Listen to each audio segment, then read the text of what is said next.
Même stade que Aurel Mangala dans sa rééducation, mais lui aussi est présent au centre d'entraînement tous les jours et lui aussi continue de travailler pour essayer de revenir au plus vite.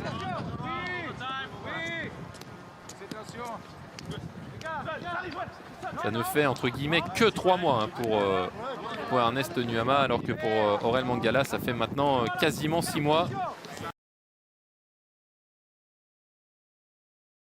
C'était fin janvier, donc ça fait 5 mois et demi on va dire.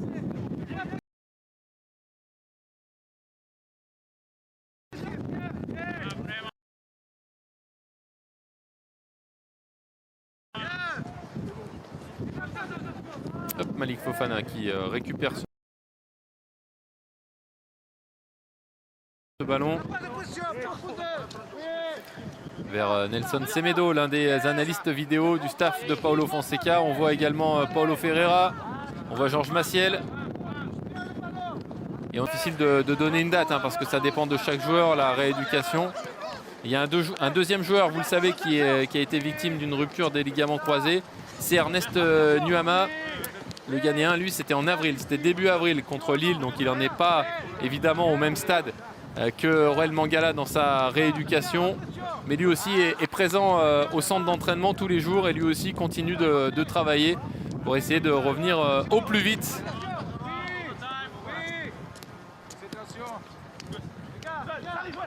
Ça ne fait entre guillemets que 3 mois pour Ernest Nuama, alors que pour Aurel Mangala ça fait maintenant quasiment 6 mois. C'était fin janvier, donc ça fait 5 mois et demi on va dire.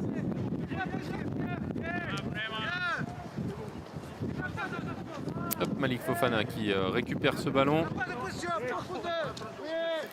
vers Nelson Semedo, l'un des analystes vidéo du staff de Paulo Fonseca. On voit également Paulo Ferreira, on voit Georges Maciel. Et on entend le vent aussi.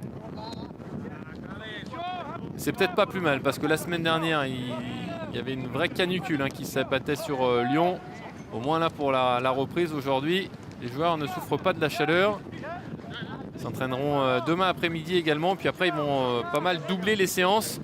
Il y a beaucoup de jours où ils travailleront avec des séances le matin et une autre séance l'après-midi.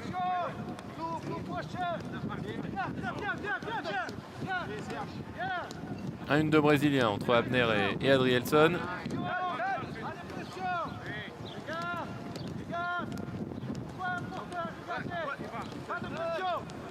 Là on voit Islamdine Alifa qui est en train de jongler. Là c'est Yassine Chaïb. Derrière lui il y a, voilà, vous le voyez arriver, Islamdine Alifa. Ça permet d'évoquer un petit peu son prêt du côté de Molenbeek, qui s'est bien passé. Il a joué 32 matchs, 2 buts, 3 passes décisives. Pour un milieu de terrain défensif, ce sont des stats intéressantes. Et surtout, il a quasiment joué tous les matchs. Lui qui était arrivé à l'OL en 2021 en provenance de Nîmes. Pour sa première saison, il s'était imposé très vite au milieu de terrain. Il avait fait partie de la génération qui a gagné la Coupe Gambardella. Et puis ensuite, il a franchi les étapes les unes après les autres. Il s'est imposé en équipe réserve. Et puis la saison dernière, pour lui permettre de voir un niveau un peu plus élevé, il a été prêté donc en D2 belge.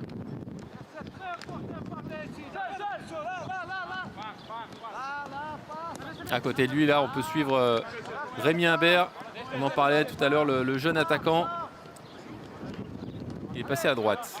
Il a été battu, là, Joris Saka. Bah, c'est pas grave, il y a Kaïs Mera aussi. C'est intéressant de voir ces jeunes.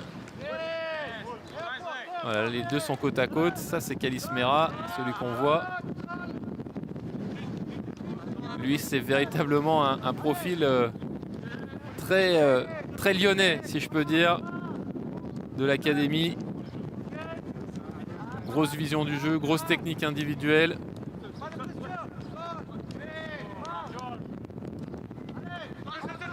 Milieu de terrain, qui peut jouer relayeur, qui peut jouer meneur de jeu. Il peut jouer à beaucoup de postes parce que il a beaucoup de qualité, Khalis Mera. Génération 2007, lui qui est né à Mézieux, qui a commencé le foot à Mézieux d'ailleurs avant d'arriver à l'OL à 9 ans. Et là voilà effectivement Rémi Imbert qui lui est plutôt du côté de Thionville, dans l'est de la France, avant d'arriver à l'Olympique Lyonnais. Génération 2008 pour lui. Encore un petit peu plus jeune. Luka Ismera, il a même un an de moins. Mais toujours présent dans les équipes de France de jeunes, Rémi Imbert.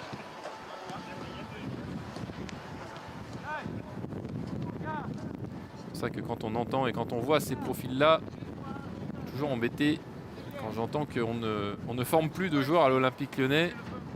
Après, à voir combien sortiront en pro, à voir combien seront présents au Groupama Stadium avec l'équipe de l'OL, mais des bons profils, des bons potentiels, il y en a encore, ça c'est une certitude.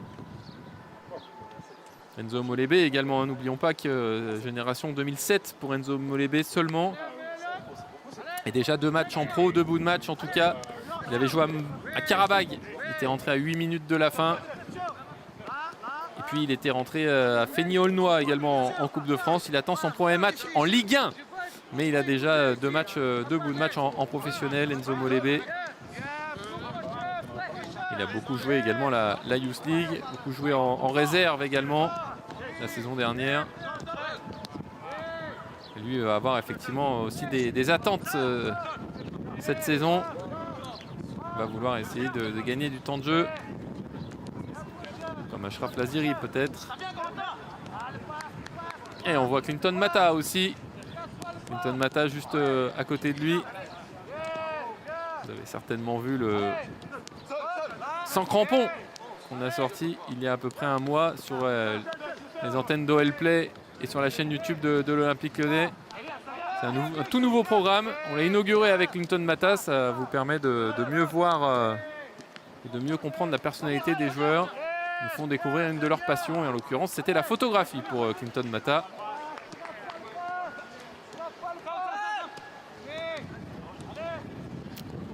Le voilà, l'un des rescapés des Lyonnais. Historique. Corentin Tolisso, auteur d'une saison monstrueuse la saison dernière. 46 matchs, dont 39 titularisations, 10 buts, 7 passes décisives et une activité incroyable pour Corentin Tolisso, qui est revenu à un niveau très très élevé.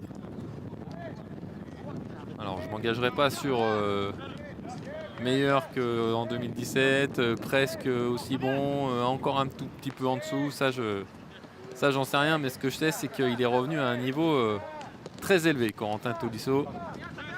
Là, c'est Moussa Niakhaté, bien évidemment, que vous avez reconnu, l'un des cadres de la saison dernière. Avec 42 matchs joués, donc 40 titularisations. Et une charnière Niakhaté, Clinton Mata qui s'était dégagé en deuxième partie de saison dernière.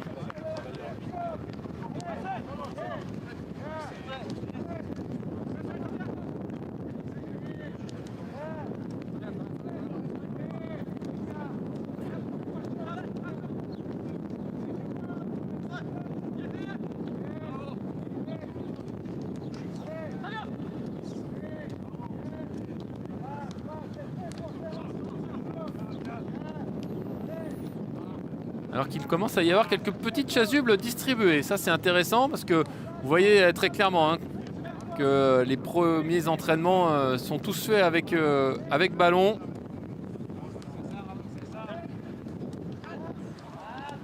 Ce n'est pas seulement 20 minutes à tourner autour du terrain. Il y a des déplacements, il y a des accélérations, il y a des temps un peu plus de récupération, mais tout est fait avec ballon en tout cas. Comme de partout maintenant, ça s'est démocratisé.